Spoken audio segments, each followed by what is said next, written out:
Gila kerjanya bagus, coba kalau nggak gila nggak bisa menang kita. Atas izin Gus Coy, izin kakak ketua DPD Partai Nasdem Tangerang Selatan, kakak Haji Soleh Asnawi. Cie. Dimikirin gue jadi wali kota pada DPR RI ya. Dia masih mikir nih, gitu. DPR RI juga, wali kota juga kak, gitu. Tapi wali kota lebih asik lah ya, gitu. DPR RI dulu kan, soalnya kan Februari dulu dia kan, gitu. Sama mas saya juga mikir nih kak, gitu. Mikir, kira-kira gue dicalonin apa kagak ya? Kak Aeng, kakak Adi, kakak Ongen, mukanya serius ya. Kakak Ongen Muhammad Sangaji, oh, luar biasa beliau ini. Kakak Agus Maulana, kakak-kakak sekalian, kita bersyukur hari ini berkumpul. Karena waktunya singkat, saya mau singkat aja kak. Saya Haji Komar jadi anggota DPR RI 2 periode atas belas kasihan. Jadi ada 3 lembaga survei dan saya sendiri punya tim survei keluarga, nanya sama masyarakat. Cirebon, Indramayu kan Cirebon 40 kecamatan, Indramayu 39 kecamatan, kota Cirebon 6 kecamatan. Ditanya waktu itu karena Haji Komar dapat piagam penghargaan dari Presiden SBY menjadi anggota dewan tertinggi perolehan suaranya di Jabar 8. Di survei, Bu, kenapa sih Ibu pilih Pak Komar? Wis gak? Kita melas Pak. Melas. Pak, Bapak kenapa pilih Pak Komar? Ah, saya mau kasihan lihat dia katanya. Di saya jadi anggota dewan atas belas kasihan. Demi Allah kak, saya nggak pakai duit. Jadi satu ketika ada tokoh kiai pengaruhnya 3 desa. Asal dia ngomong satu aja, 3 desa pasti nurut sama dia. Gimana caranya? Akhirnya saya jadi anak-anak aja situ main tiap hari, belaga kemalaman, tidur di terasnya tuh. Sebulan saya kerja kayak gitu tuh, sebulan. Saya lihat kiainya rokoknya di Samsung filter. Kalau ke situ 2 hari sekali saya bawa di Samsung filter, cium tangan, terus saya ngobrol sama keluarganya. Sebulan lebih, hampir 2 bulan. Nah, malam Jumat itu ada ajudan kiai ke saya lagi duduk aja. Pak Komar minta maaf, saya disuruh kiai, suruh nanya, Pak Komar kesini mau ngapain sih gitu. Jadi selama 2 bulan itu nggak pernah bicara politik sedikit pun, nggak pernah pakai baju partai saya. Bapak, Pak Haji mau ngapain sih sebenarnya? Ya Allah Ustaz, saya pengen diaku anak aja sama kiai. Saya pengen diaku anak gitu. Nah, oh cuma itu aja Pak Haji? Iya, cuma itu. Demi Allah saya pengen diaku anak aja sama kiai. Pengaruhnya gede, 3 desa. Udah hampir 2 bulan. Satu ketika kan di pasuk gang rumah dia itu saya pasang spanduk murah, Haji Komar nyalon DPR RI. baju partai waktu itu udah pakai. Laporan Ustaz sama kiai, dikumpulin Gus 3 desa, tokoh-tokoh masyarakatnya, tokoh masyarakat, tokoh adat, tokoh agama, tokoh pendidikan, tokoh pemuda, tokoh wanita, tokoh besi, tokoh baju, tokoh tinggi, tokoh bangunan dan lain sebagainya. Dikumpulin semuanya. Dia cuma ngomong gini doang, kiai, sedulur-sedulur, Haji Komar anak saya. Alhamdulillah. Kak, 3 desa kan nyuruh saya kak. Tertinggi saya di situ. 3 desa. Kenapa sih milih Pak Komar? Kasihan lah. Satu tuh. Jadi itu namanya politik gulang-guling. Di desa lain itu basis PKB itu waktu itu, satu desa itu. Saya ada teman saya numpang nginep ya, numpang nginep saya cuma ntar belum subuh bangunin saya mau ikut ceramah di situ. Saya kasih kuliah subuh tuh, saya nginep situ. Ada seminggu itu 2 kali gitu, nginep aja di situ. Tiap subuh saya bangun terus muter, satu-satu saya salaman, tiap rumah saya samperin gitu. Haji Komar bu, mantan foto model, muter satu. Akhirnya kadesnya kubu, namanya kubu, Pak Kubu manggil saya, Pak Haji, maaf ke belakang dulu, masuk dulu ke rumah saya. Ada apa Pak Kades? Maaf ya Pak Komar, kalau provinsinya kami sudah sepakat nyoblos caleg PKB. Oh iya ya, nggak apa-apa. Kalau kabupaten kotanya tetap PKB. Tapi karena Pak Komar sudah berapa kali ngasih kuliah subuh dan nginep di desa ini, saya perintahkan DPR RI buat Pak Komar semuanya. Politik gulang-guling namanya.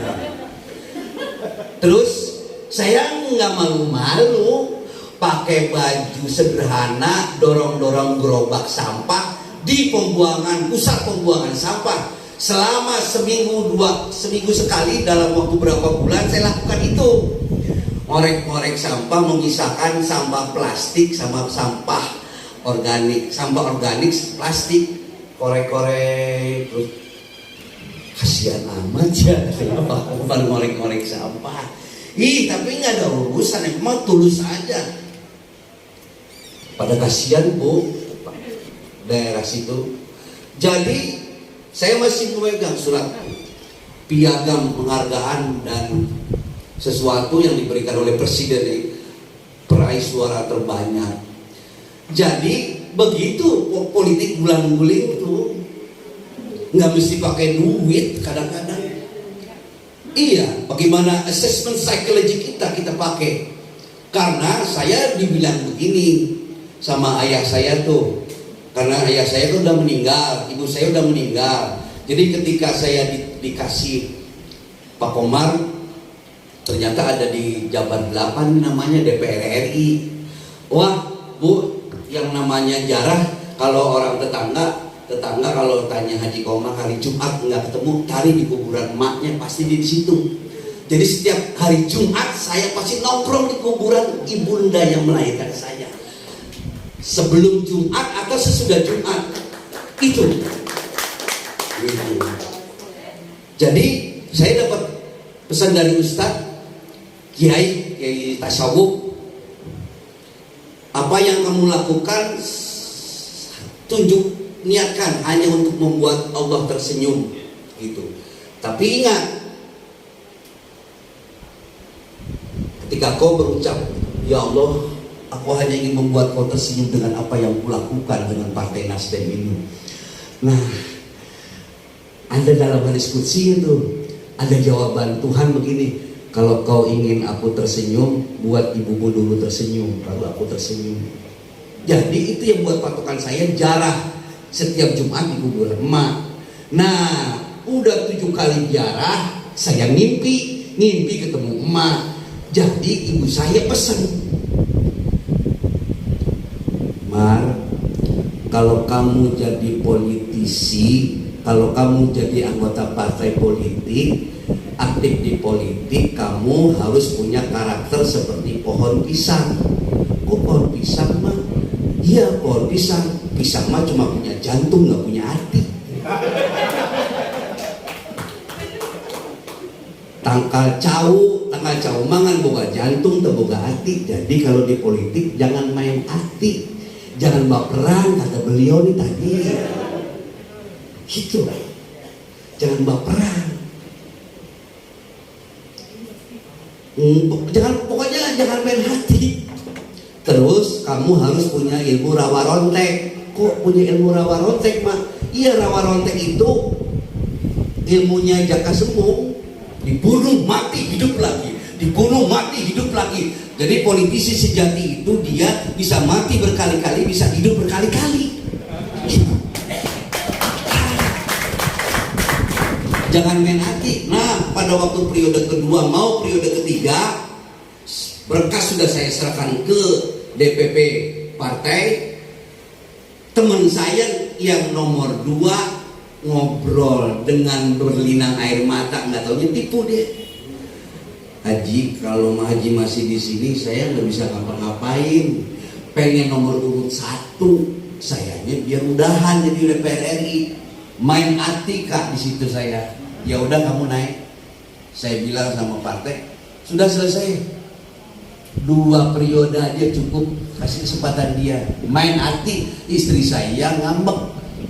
Bapak kok begitu sih, berkas sudah masuk ditarik. Main hati. Sampai hari ini terus menurun karir saya di politik. Jangan main hati. Jangan main hati. Biar teman sendiri juga jangan main hati. Terbuka hati, jadi ngan buka jantung, terbuka hati. Oleh sebab itu saya sekarang terus meneliti. Kan tahun 2005, 1 tahun setelah DPR RI, saya nyalon Bupati Indramayu, juara 2 lawan si Yance almarhum tuh. Yance almarhum juara 2 saya, beda sedikit. Dia udah ketakutan. Saya cuma modal 200 juta. 200 juta. Itu juga boleh minjem tetangga. Dia pengusaha. Menang saya juara 2, beda sedikit sama Yance. Bupati Indramayu 2005, 1 tahun setelah jadi anggota dewan. 2013, 1 tahun sebelum pensiun, saya nyalon bupati lagi. Nyalon Bupati Cirebon. Itu yang kemudian ini naik sekarang, namanya Herman Khairon, ada di DPR RI sekarang. Itu saya main hati sama temen. Kan emak udah pesen harus seperti pohon pisang, ngan boga jantung atau boga hati, jangan main hati politik. Pas saya setuju tuh gitu. 2015 sudah selesai pensiun, nggak kontrol. Biasanya kalau DPR ini kan setahun 2 kali kontrol kesehatan. Ini mah 5 tahun nggak kontrol. Begitu kontrol di sini, Pak Haji, mohon maaf, Pak Haji sudah terkena kanker ganas stadium 4C katanya. Setiap stadium 4C tinggi sekali.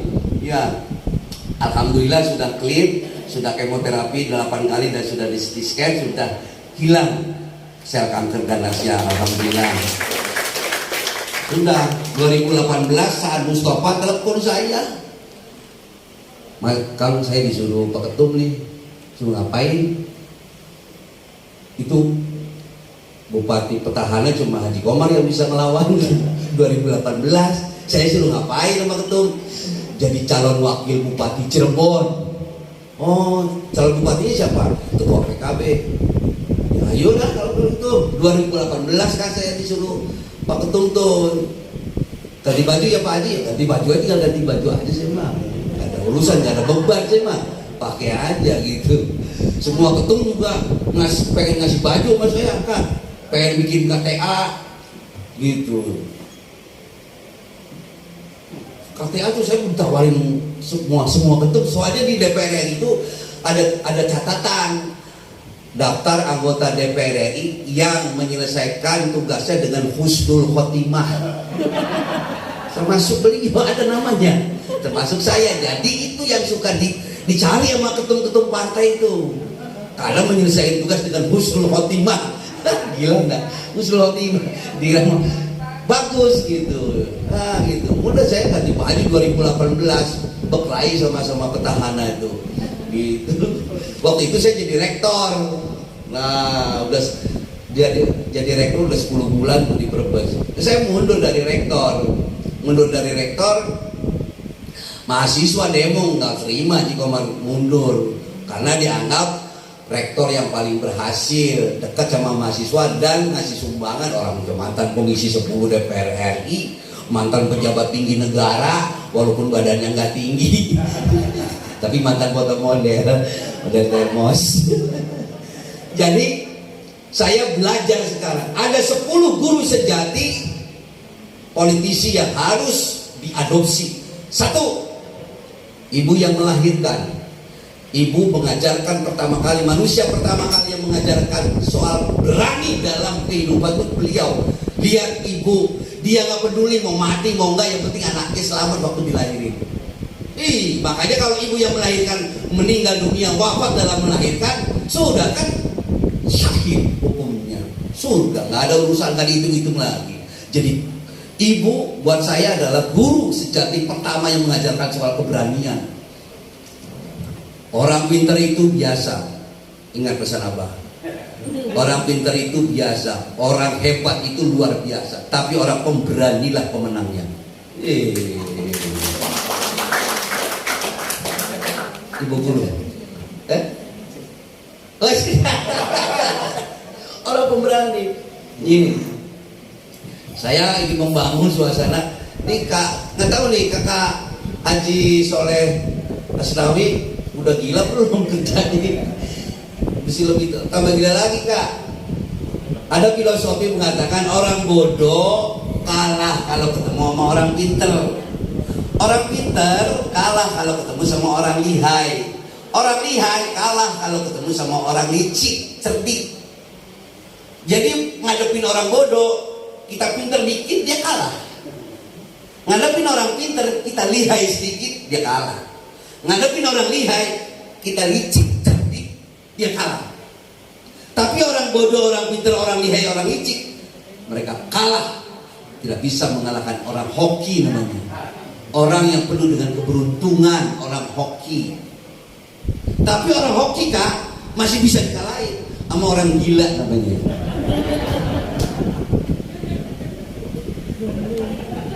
Jakarta, Iqbal, Tangsel termasuk Banten kan. Basisnya Golkar, Gerindra itu orang hoki gak bisa dikalahin di sini. Kecuali Nasdem punya pemikiran gila, kerja gila, konsep gila, begadangnya gila, grand design-nya gila, strategi marketing politiknya gila. Out of the box aja pokoknya. Berpikir tidak dipikir oleh yang lain. Dia berpikir yang orang lain tidak berpikir, tidak memikirkannya. Out of the box, gila. Jadi, yuk kita gila. Kalau nggak gila nggak bisa menang. Iya gila aja bodo amat ya. Haji udah di share berkali-kali, bodo amat saya mau share aja, gitu. Jadi buat saya udah ngomong sama Gus Coy, Gus, saya mau nyalon gubernur Banten.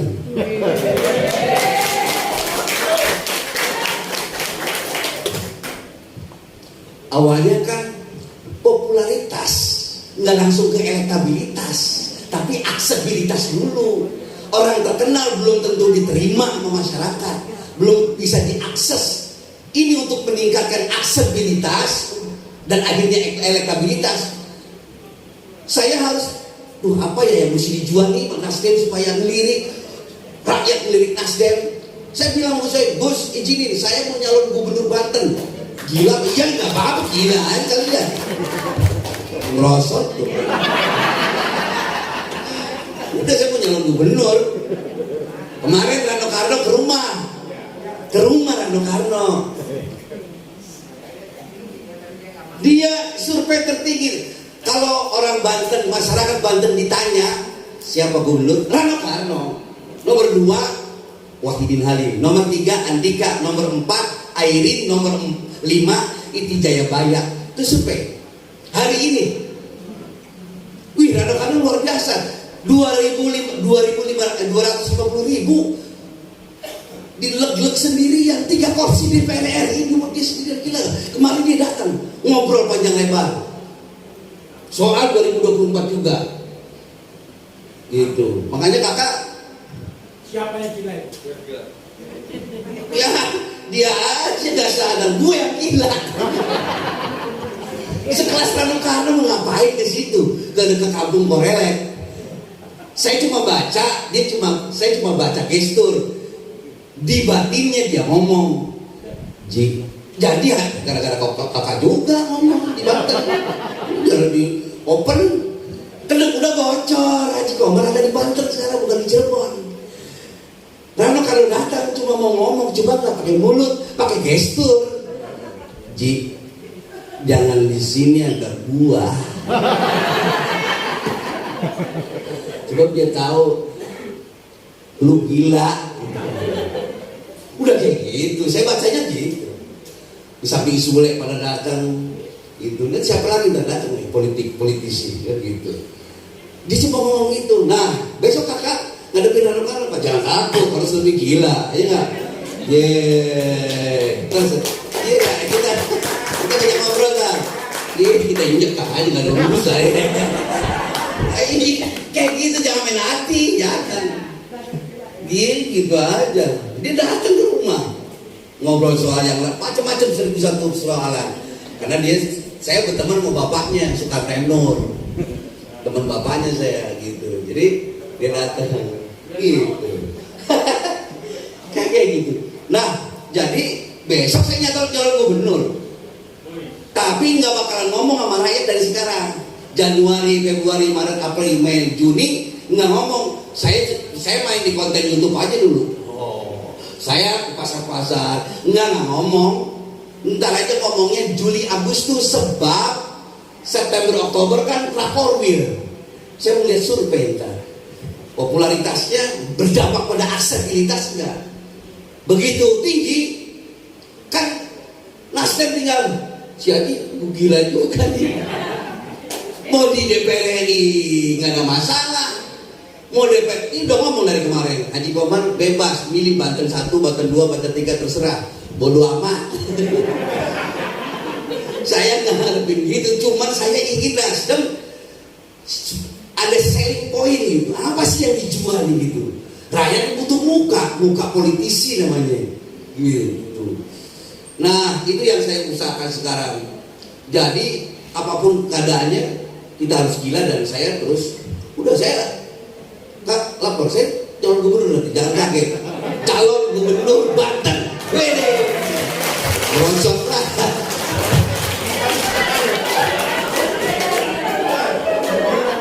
Dari pinggang ini lupa gak pakai tali rapia pun.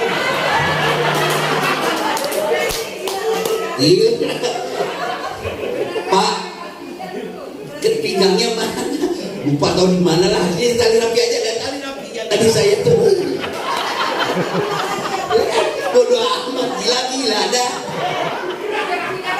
Anak saya kan ikut, masa calon gubernur Banten pakai tali rapi enggak? Gila.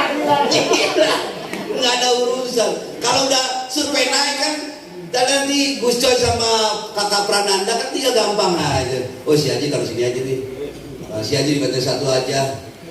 Banten 1 oke, ntar kan si Andika bisa ngeliat. Cakep juga nih anak. Andika datang, Andika, gue jadi gubernur dan jadi wakil. Iya tapi lo yang biayain. Gitu saya bilang. Oke, kalau masalah, no problem. Tapi mak lo yang biayain. Anaknya Atut kan? Di sini juga ada keluarga Atut di sini nih. Tangsel. Wakil wali kota Tangsel dan anaknya Dr. John itu. Iya kan? Bilang itu keluarga Haji Hasan itu. Gitu. Itu teknis-teknis yang saya lakukan. Popularitas belum tentu kemudian berbarengan dengan aksesibilitas. Popularitas, aksesibilitas diterima baru di elektabilitas. Gitu. Kayak gitu lah. Ya, sekarang coba nih, bagus. Sore. Dan ada.